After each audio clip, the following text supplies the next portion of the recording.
FA Cup final. And Hatchet! What a magnificent goal!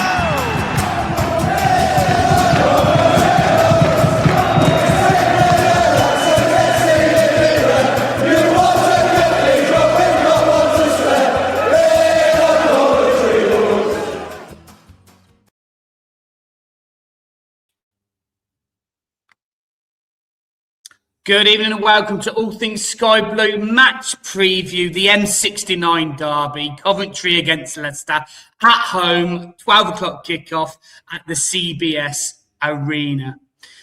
Just remember where you can find us. We are available on X, Instagram, TikTok, YouTube. Please go and like and subscribe. Also available on Facebook as well. We're available on a podcast, so please go and rate us 5 stars if you listen to us rather than watch us on YouTube. We are sponsored by White Steel Fabrications. His logo's in the corner. He can do your steel fabrication work up and down the country, but mainly in the Coventry and Warwickshire area. We are partnered with the Sky Blue Tavern and Dillon's Brewery, and we've also teamed up with the Sports Social Podcast Network, easy for me to say, and Sky and Friends Dog Walking and Pet Sitting Services. So without further ado, let me bring my normal guest in and co-host, as always, Mark Smith. Good evening, Mark. How are you? Hi, Stuart. Yeah, good. Thank you, yourself. Yeah, not too bad, thank you. It feels like ages since we've done one of these, but it's only been a couple of weeks, to be fair. But yeah. Moving on swiftly, and obviously we won't talk about it too much because it was a cup game. But the more interesting thing is that we saw our 2 new signings in Mini, as everybody calls him, on loan from Tottenham, and Romain Esse. That was at Millwall a couple of seasons ago, is at Crystal Palace and is on loan from Crystal Palace. Let's briefly talk about that. You went to the game, didn't you, Mark? Not the Stoke. I went to the Birmingham. Oh, did you not go to Stoke? You went Birmingham, not Stoke. No, okay. I did watch that. Okay, so how did you find the 2 guys watching them then? I thought that they were good. I thought they brought very direct, attacking prowess, especially Esse. I thought you saw his class, especially when he moved into that number 10 role when they made the changes.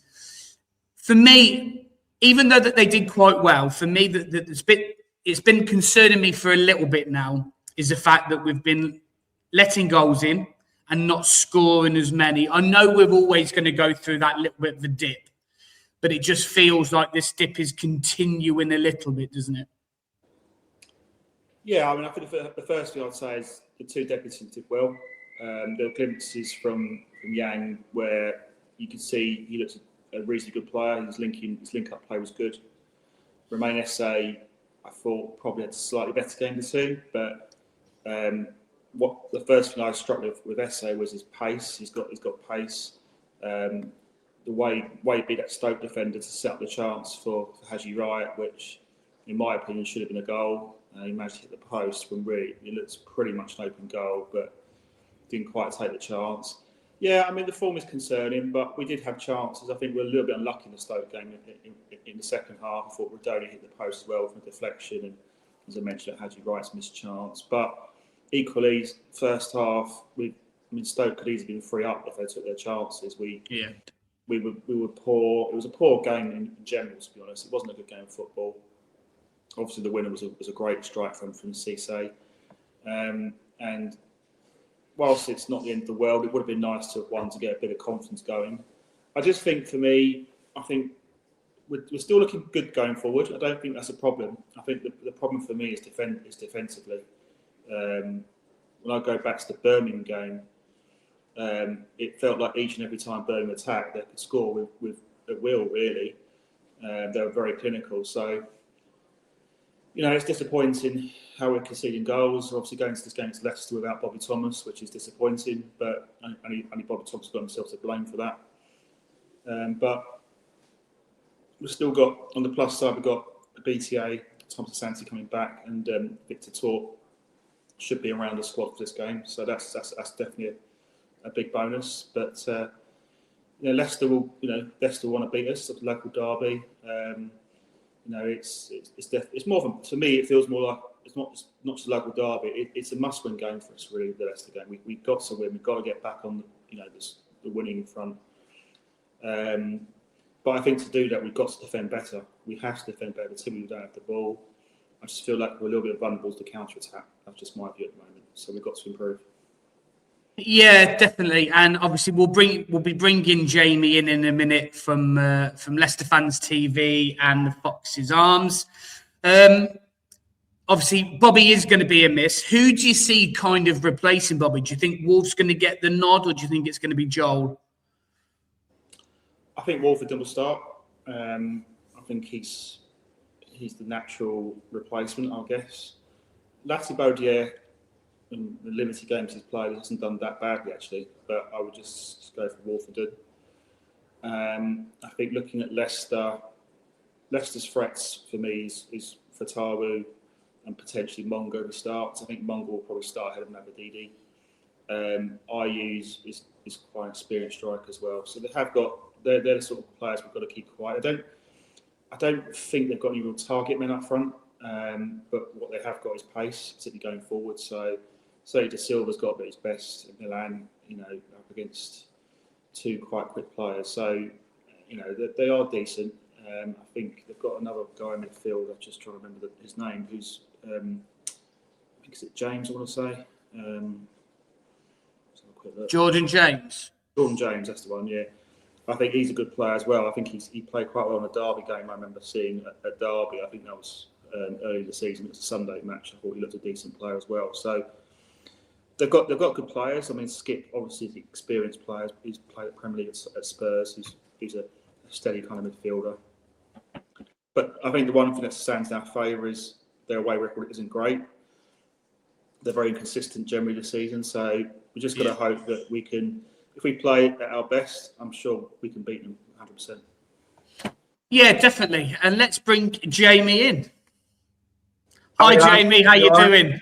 How's it going? You're all right? I'm just listening to some of your comments then, Mark. I think I'm going to disagree with you totally on everything what you've just said in a good way for Coventry.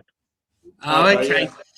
So before we get into it then, Jamie, just remind us what you do and where we can find you.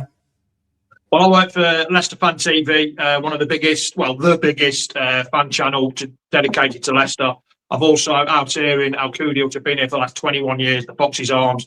But not just breaking news, we're actually retired the bar now, so I'm having a summer off and I'm going to enjoy a summer in Alcudia for once. So for 21 years, we're finished now, so I can watch football, put my feet in the sea for once and enjoy a summer. Fantastic. I know I don't look that old to retire, but took early retirement. Fair play to you. Fair play. So, Marty Fuentes is under a little bit of pressure. Is this a must-win for him? Oh dear, Marty Fuentes wasn't my choice of manager at the very beginning of the season, and he's never really grown on me. There's been parts of the season, we beat Swansea and I thought, hey, we look different here. We beat Swansea away and I thought, didn't look too bad then. We can build on this. International break, didn't happen. Then we beat Stoke. Again, we thought, it wasn't the best of victories, but we won and we can build on it. We can't get consistency. Our consistency is inconsistency. We're one step forward, 2 or 3 steps back, and we beat West Brom. I do not know how I know the score's 2-1, but I haven't got a clue how we beat West Brom. Our goalkeeper was man of the match. That tells a story on its own. Somehow we beat them. We got 3 points. Then went to Cheltenham. I think that the West Brom game, if we'd got a draw or defeated, then I think Cifuentes might have gone. But then we got a victory against Cheltenham, the mighty Cheltenham of League 2 in the FA Cup. Oh yeah, we're through to the FA Cup, lads, by the way. You didn't make it through, did you? No, we didn't, but you just mind that gap. So we got a clean sheet that game, which was the first clean sheet since we played you guys back in September the 20th, was it? I think it was something like that. Yeah. So that was 21 games, our last clean sheet. So yeah, the pressure, every game, the pressure is on Cifuentes. And there's been a lot of fans, he's a bit like Marmite. You either love him or you hate him. It's a bit like when Nigel Pearson was here. You either loved him or you hated him. And it's a bit the same with Cifuentes. You either love him. Well, there's not many that love him. There's some that tolerate him, and there's a lot that don't like him, to be fair. Okay, interesting. So, what do you remember about the last game? It was a 0-0 draw at the King Power Stadium. It was quite, for me, because I have watched the replay of it, and it was quite. I felt it was quite close, but I think you may have edged it in terms of possession and the stats and things like that. But for me, Carl Rushworth that day was man of the match. For Coventry, most definitely. He kept us in it with a couple of saves and definitely a one-on-one that really, I think it was Mavididi, that should have scored. Yeah. Rushworth, man of the match for me. A little bit to and fro, but I think a draw was a fair result in the end. What do you remember of that game?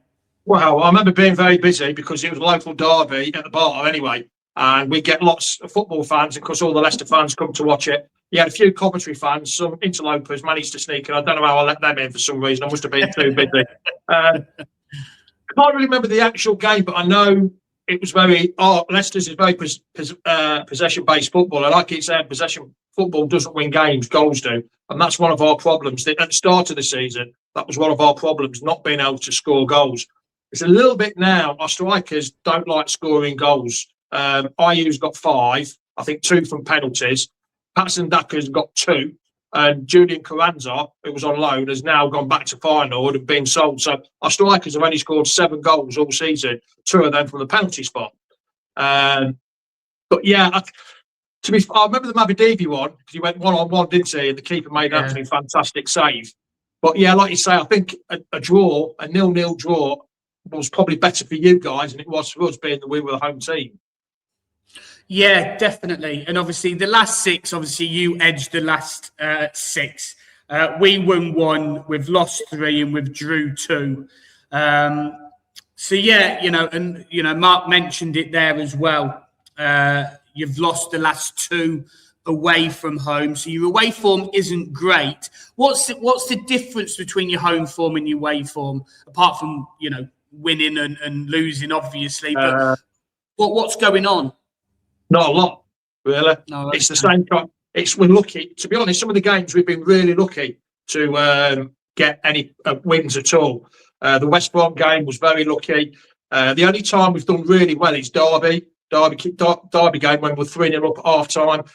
We go away to Southampton and we lose 3-0, being 3-0 down at half time. I think the home form, it's a bit like a library at the King Power. It's a bit mortgage at the King Power. And they don't give us anything to... The fans don't get anything to give back anything, if you can understand. There's no action, there's no fight, there's no spirit. And that's what we're seriously lacking. We're lacking a leader on the pitch. Someone like a Wes Morgan, someone like a Stevie Walsh back in the day of the old days. Something like that. Someone like Kevin Kilcline back in the day. People like that. There's no leaders on that pitch anymore, which is a shame. We need someone to take it by the scruff of the neck. I think they're just at home. They're just nervous in front of the crowd because there is that feeling. There's a few fans. There was a fans protest against West Brom, which I didn't want. I was totally against. And there's just rumblings about the board, the manager, the chairman, top as well. And I think it's getting a bit on the back at the home games, and there's been a bit of blue on blue fighting as well at the away games. It's just a bit too much at the minute. I think the players know that, and I think especially at home, and they just don't give it at home, unfortunately. So to be honest, even though we're not doing that well away from home, we're not really that bad away from home. The results tell a different story. We just can't put the ball in the back of the net. Yeah. Also, we can't keep clean sheets, but we seem to play better away from home. Whether he's got 2 different styles, I don't know. But the home form, yeah, I think that's because the crowd get on the back. And I think that's the problem. Which you try to. We've got a section there, the singing section, that doesn't really work. But I think it's the players get a bit nervous at home, to be fair. And with being a local derby away from home as well, that's going to take But the thing is, though, there's not many. It's a local derby for the fans, but the players, they come and go, don't they? That's the thing. Yeah, they do. Yeah, that's right. Yeah. Mark, any questions for Jamie at the minute? What's the situation with the finance as well? Because obviously, Jesus Christ. Is there a possibility there could be point deduction this season? Oh yeah, we're still waiting for that. That was going to be one of my next questions. To be fair, I'm not 100% sure on how the finances are, but I know we're up the creek without a paddle. And there was something today by Kieran Maguire that they've moved the payments back by 1 year to the loan payments. Now, something I think it's American Teachers. I think I might be wrong, but it's a loan company in America called American Teachers, and they've deferred the payment for another year or stretched the payments out. And yeah, we've got to sell before we can buy. There's a points deduction coming. It's anything between 6 and 12. So at the minute we're only 3 points off the playoffs, but that would be amazing if we actually managed to get the playoffs by the end of the season. But then 9 points, anything between 6 and 12 come off, and we're in deep doo-doo. We really are. We'll be down in the bottom 5, 6, couple of points off the relegation zone. And then you can gratefully say, mind the gap, lads. Look, I know it's different situations, but obviously Sheffield Wednesday have already got their point deductions and stuff and things. And I know it's different situations, but do you think it's a little bit unfair that theirs was hit straight away and yet yours is still to be determined? Or is it just the fact that they are different situations? I think it's a totally different situation. I'm not 100% sure. I think our players are being paid. That was one of the main reasons at Sheffield Wednesday. They weren't being paid, were they? No, ours are being paid. But the problem that all Leicester fans have is, what about Man City? How long has that been going on for? With their 115 charges. That's charges. 115 charges. We've got 2 or 3, I think it is. And it was meant to have done in September, and it's still hanging over them and stuff like that. So, it's hanging over us. It's been hanging over us for a couple of years, to be honest. Last year in the Premiership, we've got a really top-class lawyer, Nick something called, I can't remember his surname. He got us out for a loophole, but I don't think there's a loophole nowadays for this league to get us out of, unfortunately. So, like I say, we'll be quick without a paddle to do with PSR and that. And these points deduction as well, if that comes in, it's not looking good for us at the minute. It really isn't. Yeah, no, definitely not. Obviously, let's go back to what you were disagreeing with Mark in his opening statements. So let's go back to that. So what are you disagreeing with Mark with? You said about Fatwa. Oh, he's absolutely useless at the minute. I'd like to sell him. To get some money, and he's not doing his job. When we were last in the Championship, he'll get to the byline, he'll beat his man, he'll put the crosses in, he'd be crossing it in. At the minute, he's a one-trick pony. He just goes to the byline. No, he doesn't even go to the byline. He cuts back in and tries to cross it into his left foot with his left foot, curls it into the box. We're not the tallest side. We're one of the smallest sides in that division. And like you said, Mark, the strikers, there's not a Stevie Howard or an Alan Smith kind of player that is big man, small, but they don't play that anymore. I wish they played 4-4-2. That'd be fantastic. There's no big man for Leicester to go for, and it's all small. And it's all too much tippy-tappy and trying to find the perfect goal. What happens to having a pop from 20, 30 yards, getting inflection, getting a block, getting a second strike, the keeper making a save, hitting the puck? I know I'm waffling on a bit, but what about just having a pop? And that's what we don't do. We don't have an attempt on goal. We want to try and score the perfect goal. And the times that Fatwa has done it, he's got to the byline, put the ball back. It's great. It works. But we can't. He doesn't want to do that all the time. And as for Mavadivi, the last 2 games, Mavadivi's got 2 goals, 1 assist, and he's looking like he's back on top form, or not on top form, getting that way. So he might be the danger threat. You also said about Jeremy Monga as well. Yeah, he's only 16. He's just turned 16. He's not really a starter yet. He's more of an impact player. We've tried to start him. It's not really working. He can't get into the game. But when he comes on for the last 10, 15 minutes, that's when I think, personally, I know I'm not a manager and I haven't got all the qualifications, but personally, he's more of an impact player at the minute. We've got some good youngsters coming through. But as for Monga, I think he's the one that comes on when the defender's legs are tied and you want someone running at him. You think Mabadivi or Thatcher is going off. You go, oh no, Monga coming on with his skill and trickery, step overs and stuff like that. But yeah, Monga, I think it'll be back to the old-fashioned Fatua and Mabadivi on the wings on Saturday lunchtime, with probably Ayew up front, maybe Daka. I don't know. We'll have to wait and see. Ayew is good with his back to goal, winning free kicks, holding the play up, but then there's no players getting up there with him. If he's holding it up, passing it to the wingers, there's no strikers there for him to do it. There's nobody else there. So he's not really a striker. And it's Jordan James, by the way. You're getting your names mixed up earlier, were you? It's Jordan James on loan from Rennes, from France. Cracking player. They say don't fall in love with loan players, but boy, we've got to sign him. 3 or 4 million, I think. No, 5 million, I think it is. Somehow we've got to scrape together and put around step. Top's got to put his hand down the sofa and see how many coins he can find to scrape up 5 million for him. Yeah, he was really good against Derby, Jordan James. Yes, he was. He was probably your best player that game.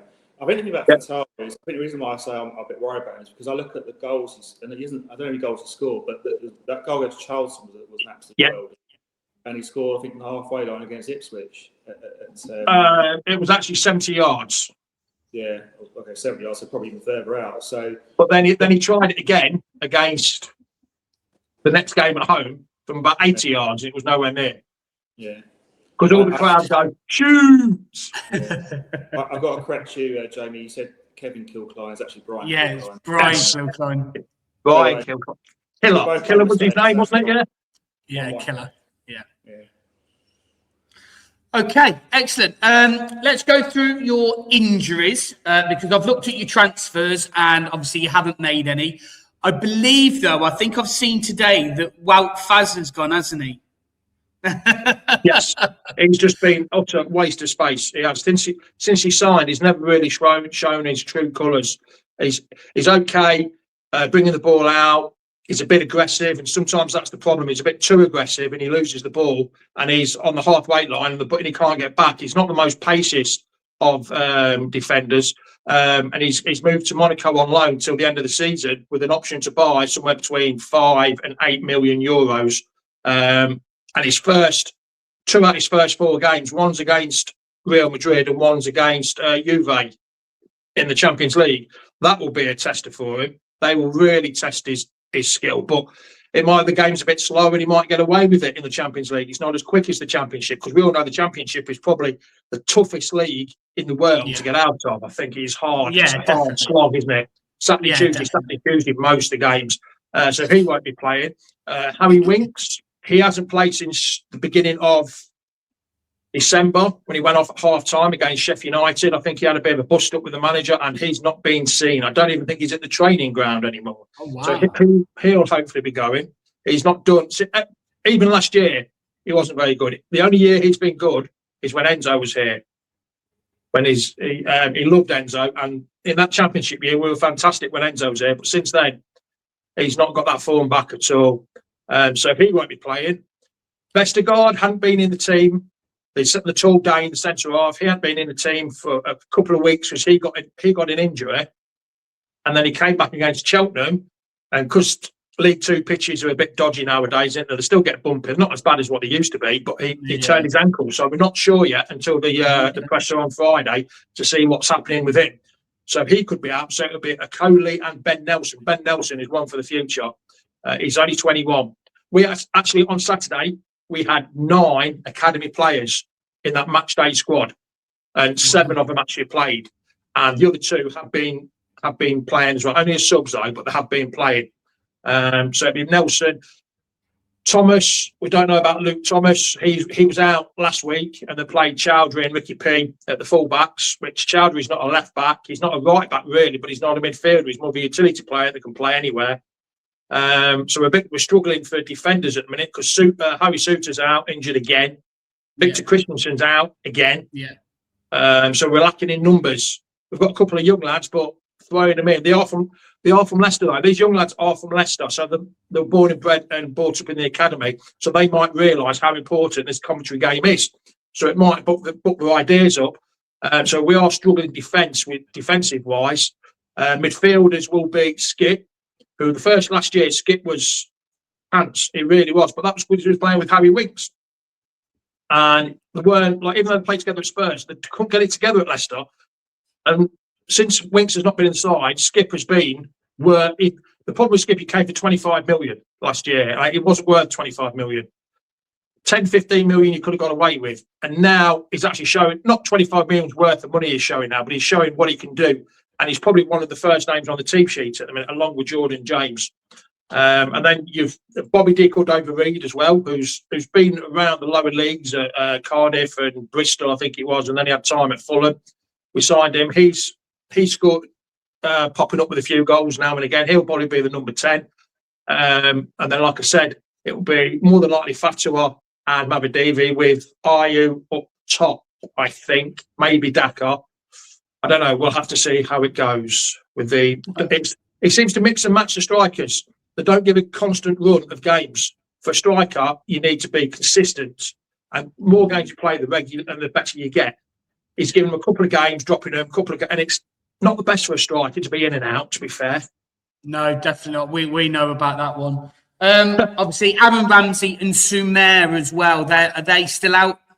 Aaron Ramsey pulled his old fetlock, his hammy, in November, came back, played an away game.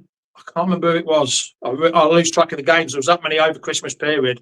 And then he came back as sub, had a good 10 minutes as sub. Then he came on against Watford, Boxing Day, pulled his hammy again. It was only on the pitch for 2 minutes, and he pulled his hammy again. He's out till February time. Everyone keeps saying send him back and get another loan in, but I don't know. It's whether you can send him back. I'm not sure. And Sumari, there's chance of him going, so I'm not sure whether he will play.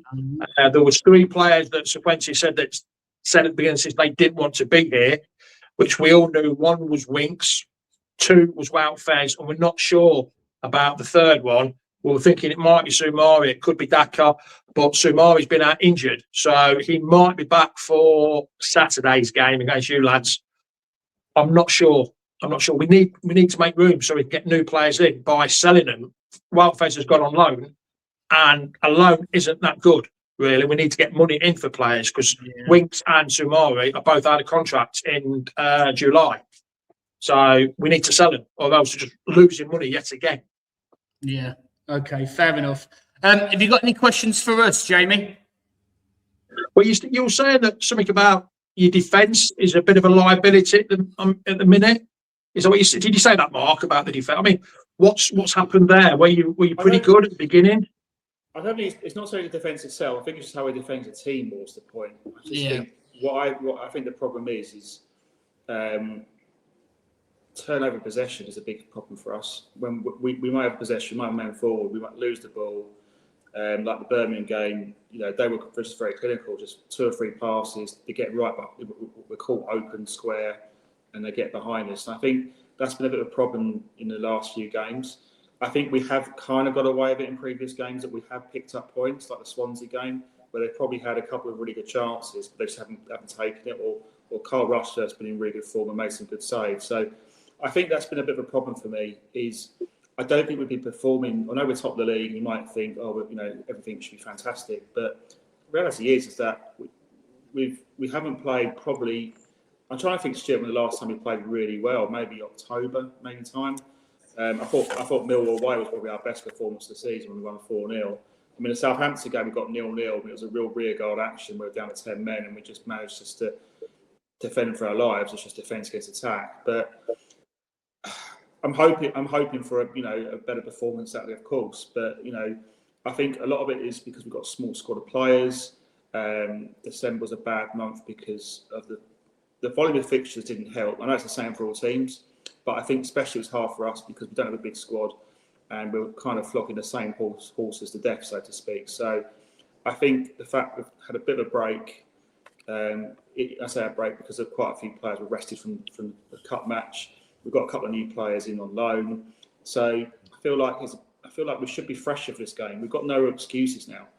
This is a big plan of the season now. it's not just about winning the derby. It's about getting 3 points and keeping on top of things. Staying on top of the league. Because Ipswich for me are breathing down our necks. I mean, I'm not really bothered about finishing top. I just want second spot. Thank you very much. I don't really care about winning the league. As long as we get second spot, I think we can do that this season. But we've got to play better to stay in the top two, in my opinion. Yeah, I totally agree. I'm just going to say, Martis Fuentes won't be listening to this, or I don't think he will be, so you can tell me, he won't know about it. What is your threat to Leicester? Because every winger that plays against us just needlessly seems to take the mickey, and it seems to be doing a job that we want our wingers to do, but our wingers don't do what every winger seems to do to us. Is that one of your threats, the wingers bombing forward and putting decent crosses in? Definitely. We've got 4 now with the 2 new loan signings. We've got Sakamoto on the right. We've got Mason Clark on the left. And then we've got, if we needed, we've got Mini, and we've got, to be fair, I think Esse will start over Sakamoto on that right-hand side. I think Mason Clark will just edge Mini out slightly for me. But yeah, I'm going. That's too many wingers for me. I'm good for. But Torp's coming back. Asante's coming back. Asante's still in the top 2 goal scorers in the league, and he's been out for the past 6 games or so. So no one's really taken advantage of it, and hopefully, he'll see a few minutes as well, maybe on Saturday. If not, it might be against Millwall on Tuesday. But yeah, we've got to get better defensively. We've got to, I think if you can sort of get around Grimes a little bit, because he makes everything tick for us. If you can get around Grimes like Ipswich did, like Wrexham did, then you might stand a chance of winning. But if Grimes, he has the time and can dictate the play, then I think we'll edge it. So that leads us nicely then onto prediction time. So because your head's in your hands, I'm going to go to Mark first. Mark, are you sitting on the fence as normal? No, I think we'll win. I think it's going to be quite an exciting game. I'm going 4-2 Coventry. 4-2 City. Yeah, Coventry City. Okay. Yeah, I know, mate. I know. Jamie, what are you saying? Well, my mantra, and I've been saying this for ages, is for years and years, win your home, draw your away. That's championship winning form. 4 points from every 2 games. It's fantastic. So, of course, I want Leicester to win every game, but I'm a realist. No football club in the world is going to win every single game. So, like I say, I want them to win. I think it's going to be a draw. I've got this wrong. I want us to win. I hope we get a draw, but I think Coventry might sneak it. But I'm still going to go a 2-2 with the old Desmond. I always go for a 2-2 at away games. But the way I hate to say it, I think the M69 bragging rights will be going to you lads Saturday afternoon. I really do. I hate it. I hope not. I hope not. We might pull something out of the bag. We could get 3 wins on the trot after beating West Brom, West Midlands, Derby, Cheltenham, going down to Gloucester the other day, and then going to East Mid over the M69. Hopefully, it could be 3. We haven't done 3 on the bounce for God knows when. I think it was Brendan Rodgers here, to be fair. But yeah. So 2-2. Let's go 2-2. Yeah, but I think you might sneak it, but I'm going to go 2-2. Yeah, the worst. I know. Yeah, the worst I'll ever do, to be fair, is a draw. But I've got to back us at home because we've only lost 1 at home.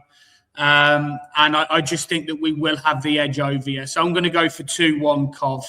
A 2-1 Cov win. I'd love a clean sheet because I think, Rushwood's going to be back just to give that little bit of confidence going into the this 20 shootout run, if you like, because we've got no cup or anything now because, as you've mentioned, we're already out the cup, but we can just concentrate on the league. So, yeah, 2-1 victory for us. So before we do depart, quick fire questions. I get all my guests to give me quick fire answers, one-worded if you can, but don't worry if it goes into a sentence. But if you can, 1 word. So first one is one player to look out for in this game. Fator. Okay. Where will you finish? Mid-table without a points deduction. Okay, where will Mid-table. Okay. Where will Cov finish? In the top 6. In the top 6. You don't think we'll get top 2? I hope not. So in the top 6. You're not going to say it, are you? And one player that you would take from Coventry. Oh God. I can't. I think you said it. Masasaka. What's his name? The winger. Sakamoto. That's him. Sakamoto. I've seen him a few times, and he actually looks quite good.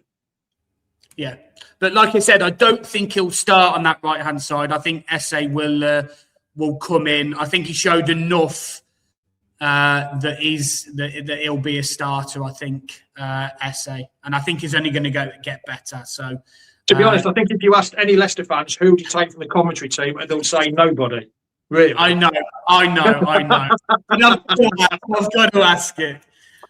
So, Jamie, thank you very much for joining us. It's been a pleasure. You're welcome. Just remember, though, guys, where you can find us at All Things Sky Blue on X or Twitter, Facebook, TikTok, Instagram. We're available on YouTube as well. Please go and like and subscribe. We're also available on a podcast, so please go and rate us 5 stars. We're sponsored by White Steel Fabrications. We're partnered with the Sky Blue Tavern and Dylan's Brewery. And we've also teamed up with the Sports Social Podcast Network and Sky and Friends Dog Walking and Pet Sitting Services. On that note, mind the gap, Jamie. Don't worry about it too much. Speak to you guys soon. Mark, thank you very much. Play up Sky Blues.